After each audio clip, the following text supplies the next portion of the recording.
ಕಾರವಾರದ ಕಾಂಗ್ರೆಸ್ ಶಾಸಕ ಸತೀಶ್ ಸೈಲ್ಗೆ ಇಡಿ ಶಾಕ್ ಕೊಟ್ಟಿದೆ.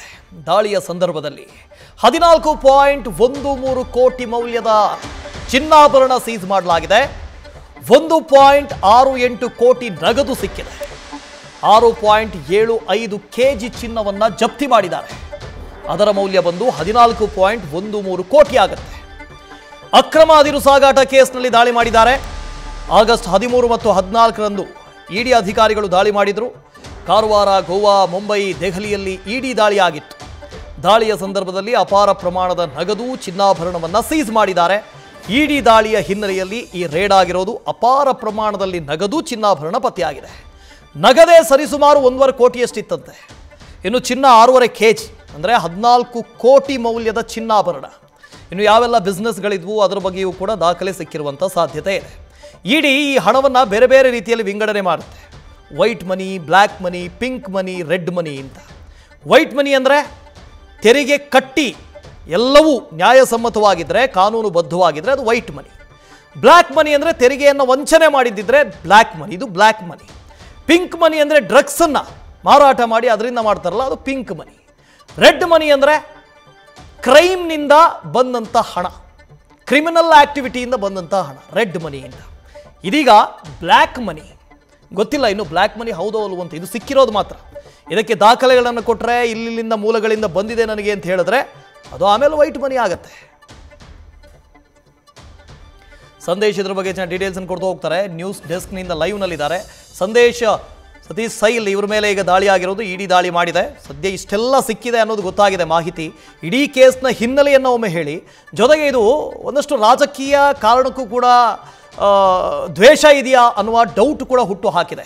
ಕಾರಣ ಕೇವಲ ಕಾಂಗ್ರೆಸ್ನ ಶಾಸಕರ ಮೇಲೆ ಮಾತ್ರ ಯಾಕೆ ದಾಳಿ ಆಗುತ್ತೆ ಅನ್ನೋ ಆರೋಪ ಕೂಡ ಕೇಳಿ ಬಂದಿದೆ ಅಂತ. ವಾಸುದೇವ್, ಇದು ಅಕ್ರಮ ಅದಿರು ಸಾಗಾಟ ಪ್ರಕರಣ. ಅಂದರೆ ಈ ಅಕ್ರಮ ಅದಿರು ಸಾಗಾಟ ಪ್ರಕರಣದಲ್ಲಿ ಈ ಹಿಂದೆ ಜನಪ್ರತಿನಿಧಿಗಳ ವಿಶೇಷ ನ್ಯಾಯಾಲಯ ಈಗಾಗಲೇ ಸತೀಶ್ ಸೈಲ್ ಸೇರಿದಂತೆ ಇನ್ನುಳಿದಂಥ ಆರೋಪಿಗಳೇನಿದ್ರು ಅವರನ್ನ ಕನ್ವಿಕ್ಟ್ ಕೂಡ ಮಾಡಿತ್ತು. ಅಂದರೆ ಈ ಕೇಸ್ನಲ್ಲಿ ಎಲ್ಲರಿಗೂ ಕೂಡ ಶಿಕ್ಷೆ ಆಗಿತ್ತು. ಅದಾದ ನಂತರ ಜಾಮೀನಿನ ಮೇಲೆ ಈಗ ಸದ್ಯ ಸತೀಶ್ ಸೈಲ್ ಅವರು ಹೊರಗಡೆ ಇದ್ದಾರೆ. ಆದರೆ ಹೊರಗಿದ್ದಂಥ ಸಂದರ್ಭದಲ್ಲಿ ಇಲ್ಲಿ ಇಡಿ ಅಧಿಕಾರಿಗಳು ಕೂಡ ಈ ಕೇಸ್ಗೆ ಸಂಬಂಧಪಟ್ಟಂತೆ prevention of money laundering act ಅಡಿಯಲ್ಲಿ ಕೇಸ್ ಕೂಡ ದಾಖಲಿಸಿಕೊಂಡಿರ್ತಾರೆ.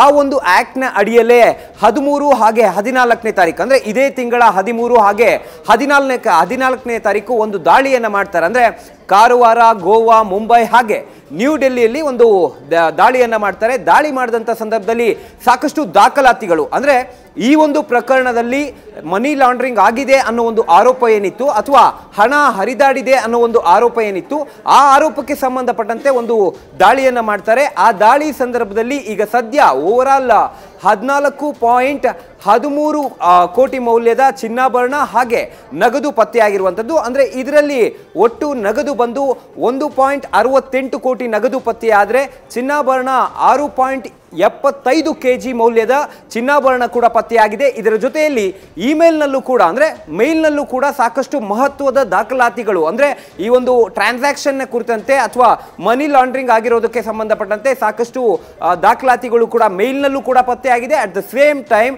ಡಾಕ್ಯುಮೆಂಟ್ ಅಲ್ಲೂ ಕೂಡ, ಅಂದರೆ ಸಾಕಷ್ಟು ದಾಖಲಾತಿಗಳು ಈಗಾಗಲೇ ಲಭ್ಯವಾಗಿರುವಂಥದ್ದು. ಅಂದರೆ ಸತೀಶ್ ಸೈಲ್ ಅವರ ಅಥವಾ ಅವರಿಗೆ ಸಂಬಂಧಪಟ್ಟಂತಹ ಗೋವಾದಲ್ಲಿರುವಂತಹ ಒಂದು ಜಾಗದಲ್ಲಿ ಸಾಕಷ್ಟು ದಾಖಲಾತಿಗಳು, ಮಹತ್ವದ ದಾಖಲಾತಿಗಳು ಕೂಡ ಪತ್ತೆಯಾಗಿರೋದ್ರಿಂದ ಅಷ್ಟು ಚಿನ್ನಾಭರಣ ಹಾಗೆ ನಗದು ದಾಖಲಾತಿ ಎಲ್ಲವನ್ನೂ ಕೂಡ 14.13 ಕೋಟಿ ಮೌಲ್ಯದ ಚಿನ್ನಾಭರಣ, ನಗದು ಹಾಗೆ ಸಾಕಷ್ಟು ವ್ಯಾಲ್ಯೂಬಲ್ ಡಾಕ್ಯುಮೆಂಟ್ಸ್ಗಳನ್ನು ಕೂಡ ಈಗಾಗಲೇ ಸೀಸ್ ಮಾಡಿ ಇಡಿ ಅಧಿಕಾರಿಗಳು ತೆಗೆದುಕೊಂಡು ಹೋಗಿದ್ದಾರೆ.